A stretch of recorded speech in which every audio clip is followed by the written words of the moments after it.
Today I want to talk a little bit about neutral theory in tropical trees.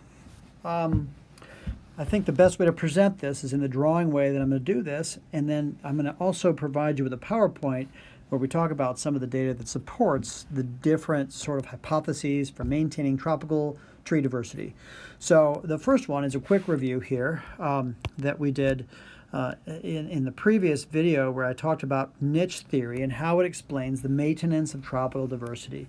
And essentially what a niche theory says is that, which I should mention is a beloved set of ideas that have been supported by ecological observation for over 100 years. So this stuff is good, right? It suggests that if you have three different soil types, perhaps in this example you have soil A, B, and C, in the rainforest, and there are three different species of trees, which are species 1, 2, and 3.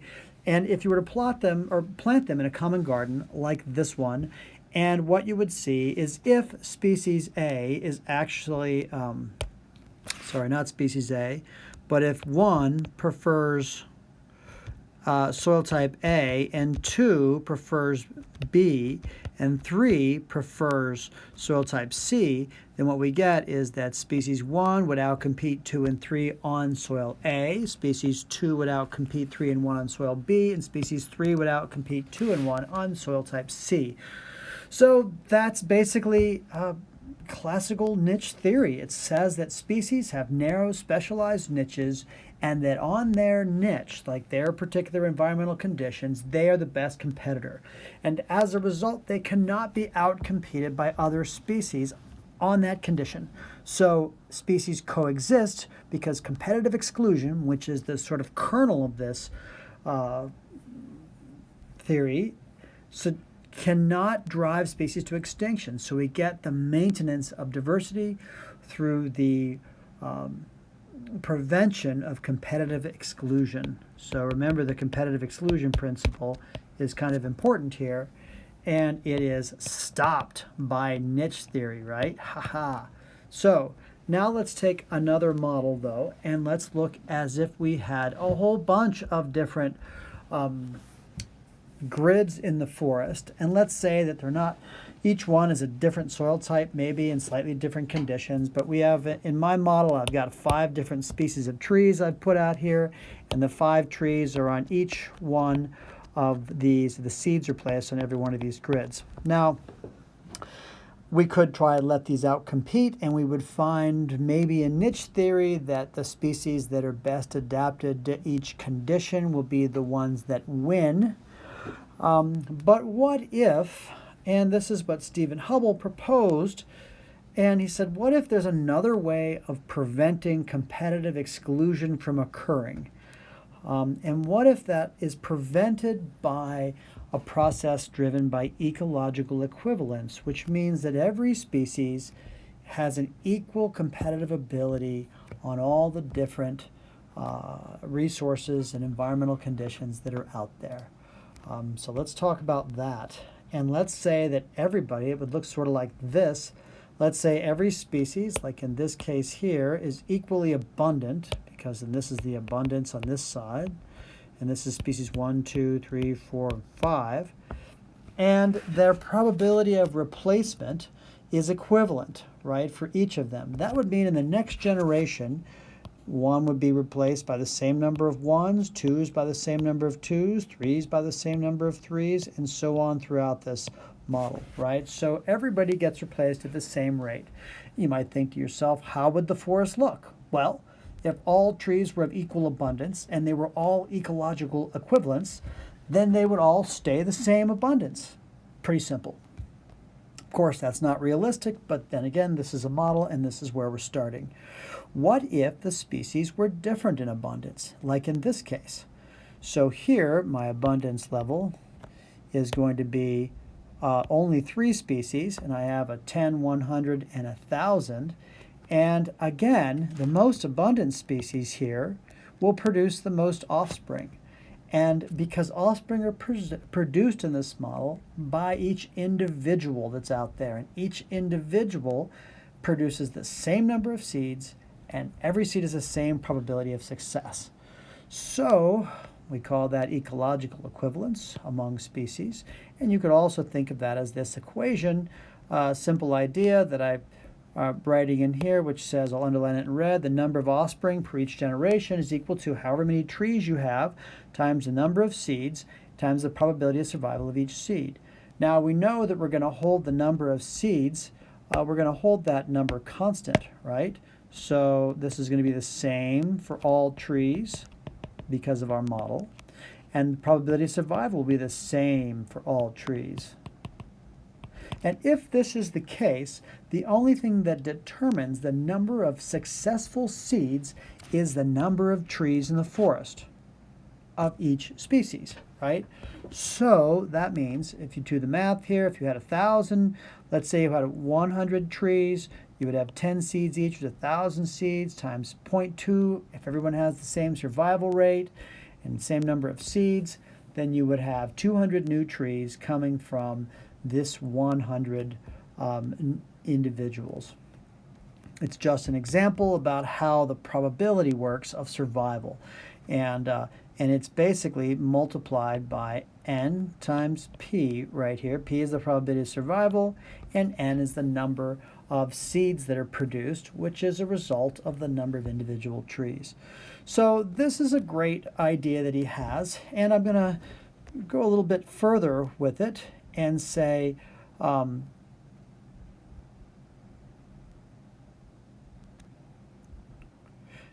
I want to move to next is the idea that with a large community, it might look more like this drawing down here. Now, the tree that I listed up there, the palm bill tree, is my favorite tree in the forest. It is the most common tree in the rainforest. In most of the rainforest habitats, that's Eriartea deltoidea, and I put it up there as number 1 just so everybody knows there is a most common tree in the rainforest. And if we have those trees as this, these are different species across here, and this is their abundances. Most rainforest communities look something like this, where you have some really abundant things, and then you have a whole long tail of some very, very rare things out here. And what I would point out about the rare things is that, now I've got a bunch of scribbles because I already wrote on this some. I'm gonna take out some of these things that are on here. Rare species here, if you're very rare on the right-hand side, I'm going to highlight this process, then your number of trees times your number of seeds times your probability of survival will result in more rare species being produced. So as a result, the long tail of rare species out here actually stays rare. The common species stay common because, now remember, the n times p in this case is n is really big. Here, n times p, n is really small comparatively. So one thing that we might see is that what would cause variation in any of these species if this is true, this ecological equivalence. From generation to generation, we might see changes. I'm going to think, though, that the only changes, and one of the students brought up in class, that maybe there are these small random changes in each habitat, like a tree falls down and knocks down another tree, or maybe in one particular habitat there's some little bit better for one species than for another, for the way the soil is stacked up or the way the roots are there. But in any case, these small deviations are going to result in rare species being not exactly represented in the next generation due to sampling variance. Now, one thing is sampling variance, and that is the n is relatively small here, right? So what we see is that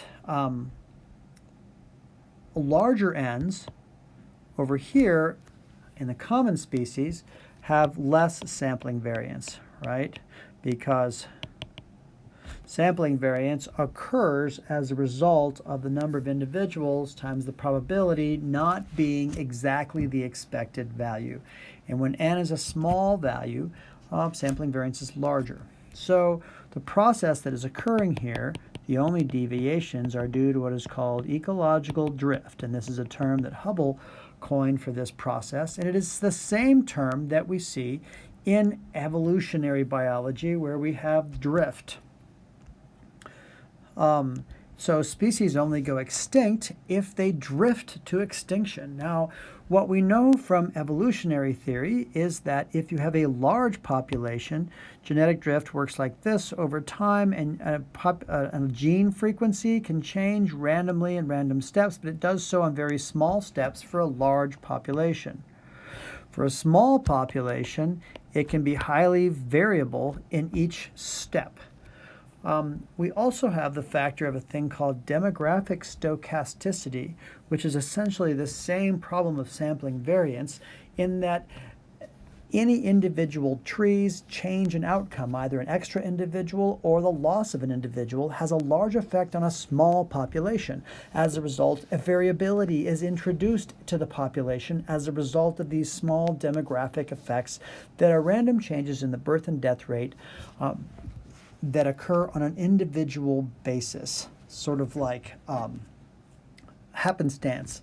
A tree gets hit by another tree, or a tree gets blown by an accidental wind, and it has a large impact on its already small population because its percent makeup, each individual contributes more of the population size. Okay, so moving on here, what we see then is to drift to extinction is going to be likely for things that are extremely rare. Okay. But what if nothing is really all that rare? So if I were to redraw the Amazon look, which I'm going to do over here to the right, I might draw it to look something like this that I just drew, right? Any sample might look like this, where we have a lot of really rare species. But if you were to actually look at real nature, you would see that the abundance of trees in the Amazon is such that nobody's really that rare, because the Amazon rainforest is 3,000 miles across. And there are so many individuals that even the rarest individuals, right, the ones we hardly ever even detect, might be drifting out. But all these rare things take a very long time to drift to extinction. And therefore, we have coexistence. And we have a lot of rare species. Right? So coexistence occurs as a result of failure to drift to extinction. So there are that's pretty amazing. I kind of like this drawing here, where we see that things, maybe a tree only shows up once in a study of a kilometer, but over several million square kilometers, there's going to be lots of those trees, right? So let's go back and take a look at a couple things that I've said. I wrote some of them down so they would be more clear. Ecological drift. Each species' abundance drifts up and down through time proportional to its population size. Rare species drift more than common species. And up in this area, I've listed a few things that are part of this model. What Hubble begins with is this idea that the Amazon is a big space where there's a fixed number of individual trees. There's only so many. So really what's happening out there is not that you can just explode in population size. You have to replace a different species to increase your population size. So another individual has to be removed. And when you have ecological equivalence, you just consider the number of individual trees in the Amazon, and that number probably is fixed. It's like that's the number of trees you can fit in the Amazon. Now mentally you might use a smaller square, but essentially if you look at the number of keys on your keyboard, which I'm staring at right now, you find there's only room for so many. So if you're going to change the species name of one of them, it is a change from one type to another, right? That's the thing. So the second thing he does is assume this ecological equivalence, that species are equivalents. They have the same birth rate, same death rate, same nutritional needs. Now, the interesting thing is, of course, this is not true, right? Species are not ecological equivalents, meaning you can go and count the number of seeds they make. They make different numbers of seeds. Some make seeds like an avocado. Others make seeds like a dandelion. They're really different.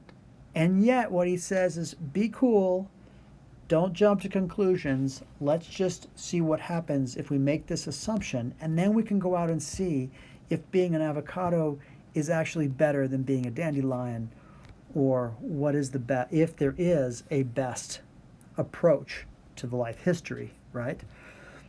And the next thing that he has is each individual makes the same number of seeds. So this is really a subsection of number 2,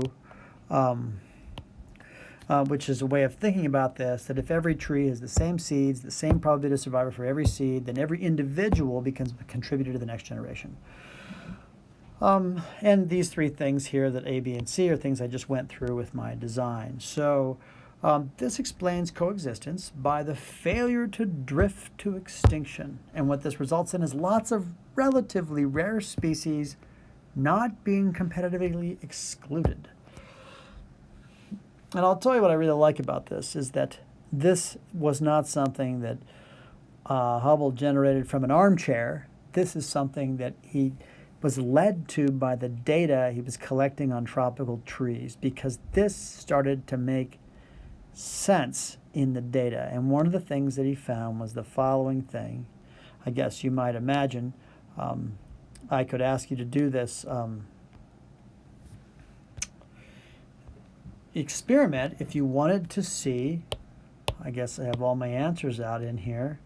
If I wanted to see which species were actually better competitors than other species, I could put them in a greenhouse, like have this little seedling here in the middle, and then I could have species 1, 2, 3, 4, 5, and 6 around the outside, and I could see who wins in a competition. And what Hubble did was he actually did this using field data and observations of all the seedlings out there. He looked at the 6 nearest neighbors, and he said, okay, let's find out which species wins over which species, so we can make basically a competitive hierarchy among these seedlings to find out which ones are better at growing up in the rainforest. And what he found out, is what I just erased here, is that there is no prediction here. Not predictable. Which means that sometimes 1 beats 2, sometimes 2 beats seedling, sometimes 3 beats seedling, sometimes seedling beats 4, 5, and 6, sometimes seedling beats 1, all these different combinations. It's not predictable. What he did find was that the one thing that did predict success was that the winner in the gap, and that is, or the gap or the piece of forest, is the one that is the tallest. So the ceiling of the group of 6 that is the tallest when a gap is formed nearby enough to generate light for growth. And it could be that the tree actually falls on 2 of them because it's close enough, right? And the other 3 or 4 are able to survive. So height at the time a gap is formed is the major factor that determines which one will make it to adulthood. And that alone, it's like, how do you predict that? And it turns out, at least it appears, there are so many different factors that contribute to that outcome that your seed size doesn't do it, your life history strategy doesn't do it, the chemical defenses you have don't do it, what family you're in doesn't do it. None of these things really do it. What species you're next to doesn't do it. And so it's a lot of chance. And so these are chance events that are determining which tree will be in that space growing to adulthood and replacing that empty spot in the forest. And if that's the case, no matter, even if species are found to be competitive dominance and adaptive specialists, they still don't end up outcompeting other species, because in a particular location where there's an opportunity to grow, the determining factor is the height of your seedling at the time of a destructive force of a gap is formed. And so this is the first piece of data that I will give you that really supports neutral theory as being maybe for real.